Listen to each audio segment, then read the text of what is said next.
Welcome to I news. నేను హిమ.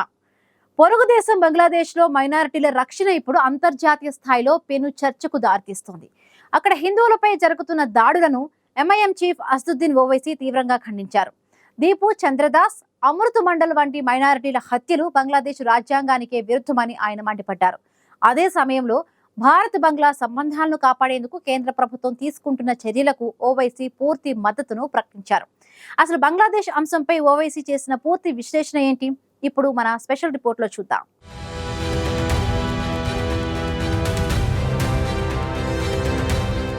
బంగ్లాదేశ్ మంటల్లో చిక్కుకుంది. అక్కడ మైనారిటీల ఆర్తనాదాలు అంతర్జాతీయ స్థాయిలో ప్రతిధ్వనిస్తున్నాయి. ఈ నేపథ్యంలో హైదరాబాద్ ఎంపీ అసదుద్దీన్ ఓవైసీ తన గళాన్ని గట్టిగా వినిపించారు. బంగ్లాదేశ్ లో మైనారిటీలపై జరుగుతున్న దాడులను ఆయన తీవ్రంగా ఖండించారు. ముఖ్యంగా ఇటీవల మరణించిన దీపు చంద్రదాస్, అమృత్ మండల్ సంఘటనలు అత్యంత హేయమైనవని, ఇవి బంగ్లాదేశ్ స్వంత రాజ్యాంగ విలువలకే గొడ్డలి పెట్టు అని ఆయన పేర్కొన్నారు. బంగ్లాదేశ్ రాజ్యాంగంలోని ఆర్టికల్ 12 సెక్యులరిజం గురించి, ఆర్టికల్ 41 మత స్వేచ్ఛ గురించి స్పష్టంగా చెప్తున్నాయని, కానీ అక్కడ ఉన్న 2 కోట్ల మంది ముస్లిమేతర మైనారిటీలకు ఆ హక్కులు అందడం లేదని ఓవైసీ ఆవేదన వ్యక్తం చేశారు. బంగ్లాదేశ్ లో మహమ్మద్ యూనుస్ ప్రభుత్వం అధికారంలోకి వచ్చిన తర్వాత మైనారిటీలకు భద్రత కరువైందని, ఇది ఆ దేశానికి మాత్రమే కాదు భారతదేశానికి కూడా పెను ముప్పు అని ఓవైసీ హెచ్చరించారు.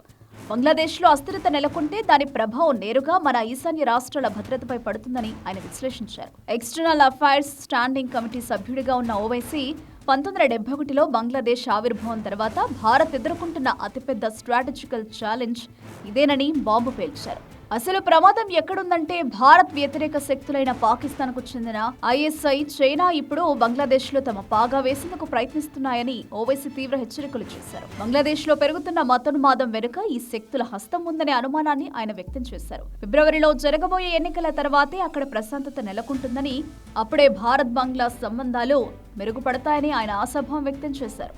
అయితే విదేశీ మైనారిటీల గురించి మాట్లాడుతూనే మన దేశంలో ఇటీవల జరిగిన మాబ్ లించింగ్ సంఘటనలను కూడా ఆయన గుర్తు చేశారు. ఏదేమైనా బంగ్లాదేశ్ తో సంబంధాలను బలోపేతం చేసేందుకు, మన దేశ భద్రతను కాపాడేందుకు భారత ప్రభుత్వం తీసుకుంటున్న ప్రతి అడుగుకు ఎంఐఎం మద్దతుంటుందని అసదుద్దీన్ ఓవైసీ కుండబద్దలు కొట్టారు.